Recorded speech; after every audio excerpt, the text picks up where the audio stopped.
With every trailer for a Zelda game, we're given a good idea of what to expect regarding the tone of the game. The announcement trailer for Majora's Mask 3D shows various shots of clocks across Termina before later showing the moon in order to convey a sense that time is running out for Termina.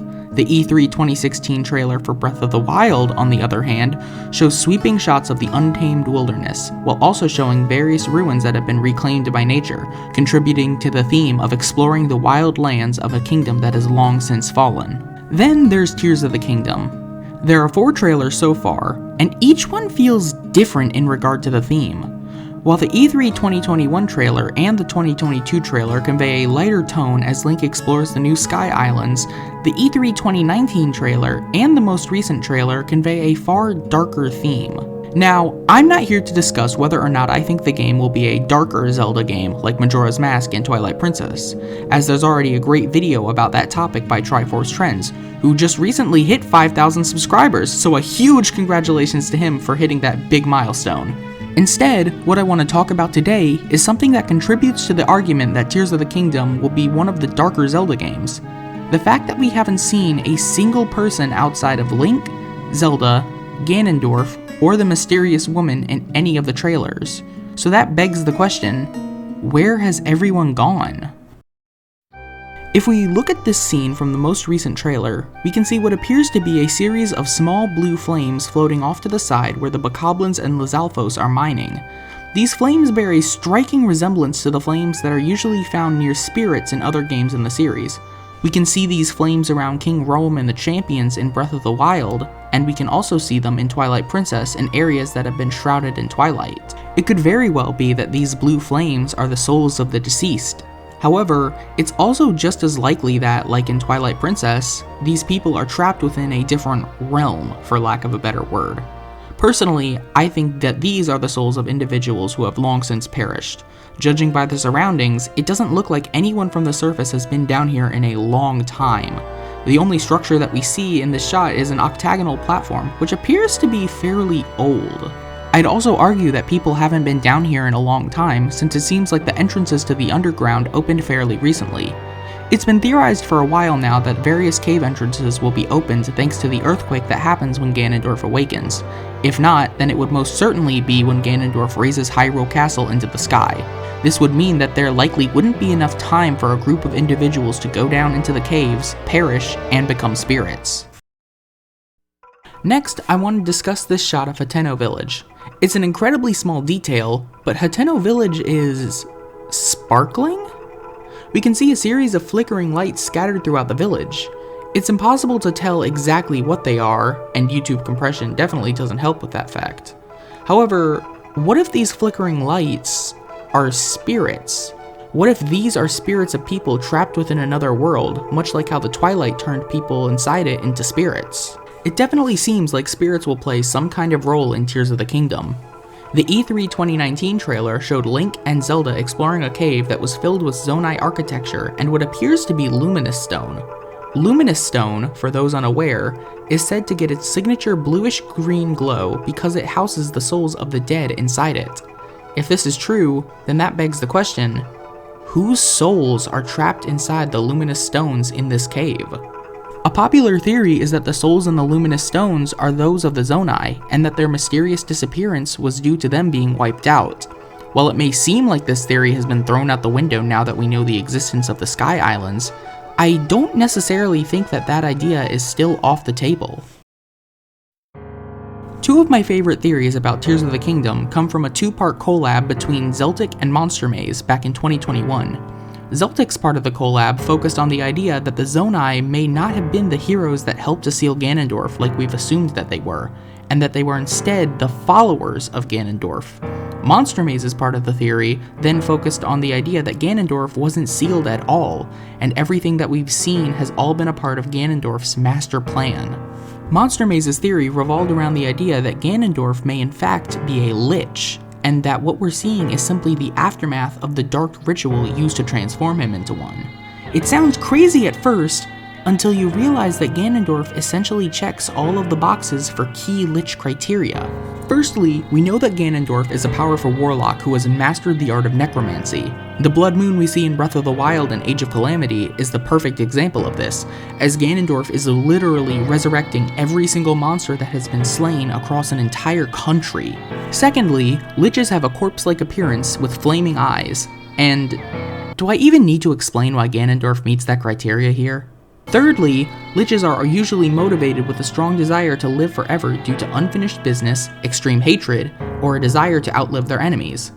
Again, do I even need to explain? The final criterion of being a Lich is the possession of a phylactery. A phylactery is an object that houses the Lich's soul, and it is also their only weakness. Destroy the phylactery, destroy the Lich. Now, admittedly, there's no definitive way to prove that Ganondorf has a phylactery, as phylacteries can essentially be anything, really. Monster Maze calls the jewel that rests on the headdress on Ganondorf's head into question, and it would just so happen that at the very end of the most recent trailer, the jewel on Ganondorf's head can be seen glowing. Perhaps this is Ganondorf's soul reacting to the presence of the only two people in the world that can kill him. So why is any of this relevant to the lack of people present in any of the trailers? Well, for that, I'd like to read a passage from the Dungeons & Dragons 5th edition Monster Manual. On page 203, you can read the following. Quote, "A Lich must periodically feed souls to its phylactery to sustain the magic preserving its body and consciousness." End quote. If Ganondorf in Tears of the Kingdom really is a Lich, then that would mean that he would need souls in order to stay sentient and not become a mindless monster. Ganondorf has more than likely been siphoning the souls of the dead out of the various luminous stones that are present within the cave he's been hiding in for tens of thousands of years. Hell, we even see him absorb the souls of the Yiga clan in order to resurrect the 4 Blight Ganons in the Age of Calamity. But then, whose souls are being used to keep Ganondorf sentient in the main series games? This is where Zeltik's part of the theory comes into play. He notes that Ganondorf has never had a particularly good track record with his followers. Once they've served their purpose, Ganondorf tends to get rid of them, as we just saw with the previously mentioned Yiga in Age of Calamity. So this could mean that after they had served their purpose, Ganondorf slaughtered the Zonai en masse in order to use their souls. Those who managed to escape fled into the sky, creating a small civilization out of sight from the rest of the world. To everyone in present-day Hyrule, it would look as if the Zonai had just mysteriously disappeared. But why? Why would Ganondorf go to such lengths? What does he have to gain from doing this? Well, everything, really. It's very likely that this is the same Ganondorf that we've seen before, and he's been beaten time and time and time again. At this point, Ganondorf is understandably pissed off beyond all belief. As I mentioned earlier, people tend to become Liches out of a strong desire to outlive their enemies. However, Ganondorf no longer sees Link and Zelda as his only enemies. In fact, I'd argue that now, he sees the entire kingdom of Hyrule as his enemy. Hell, even the Gerudo, his own followers and people, likely hate him. We see that Urbosa in particular holds some resentment towards the myth that Ganon was once a Gerudo. It was written that Calamity Ganon once adopted the form of a Gerudo. And that will make this victory all the more satisfying. Instead of taking over Hyrule, Ganondorf now wants Hyrule completely destroyed. Maybe so he can start his own kingdom for him to rule, while using the souls of the former inhabitants to give himself eternal life. So if Ganondorf's plan involves using the people of Hyrule's souls to give himself eternal life, then how do we stop him? Is there any possible way to rescue the souls from the form that they're trapped in? Well, this is where the speculative part comes in. In the past few trailers, we've seen some mysterious green spirals coming from strange rock formations dotted around Hyrule. Many people have assumed that these will act as some kind of warp point between Hyrule and the Sky Islands. Zeltik even released a video discussing these spirals, and he suggested that instead of turning these spirals on, Link will need to turn them off.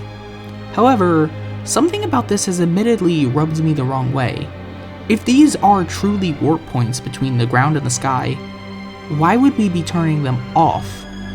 Well, what if they aren't warp points? What if these are the things keeping the people of Hyrule trapped as spirits? I know, it's crazy, but bear with me. In Twilight Princess, Link had to collect the Tears of Light in order to dispel the Twilight in various areas across Hyrule. So, what if these stones act in a similar vein? Here's the kicker though. I might have a piece of evidence to suggest that this will be the case. Remember at the beginning of the video when I said this? The fact that we haven't seen a single person outside of Link, Zelda, Ganondorf, or the mysterious woman in any of the trailers. Well, I lied. It's very easy to miss this unless you watch the most recent trailer frame by frame, but right before the title reveal, we see Link riding Epona through Hyrule Field. Off to the left, we can see what appears to be one of the deactivated spiral stones, and standing by the camp that has been set up nearby is none other than a person. Admittedly, it's a bit hard to make out, and YouTube compression doesn't do anything to help with that. But the fact that this is the only time we've seen a person outside of Link, Zelda, Ganondorf, and the mysterious woman is when there is a deactivated spiral stone in the same area set off a few alarm bells for me personally.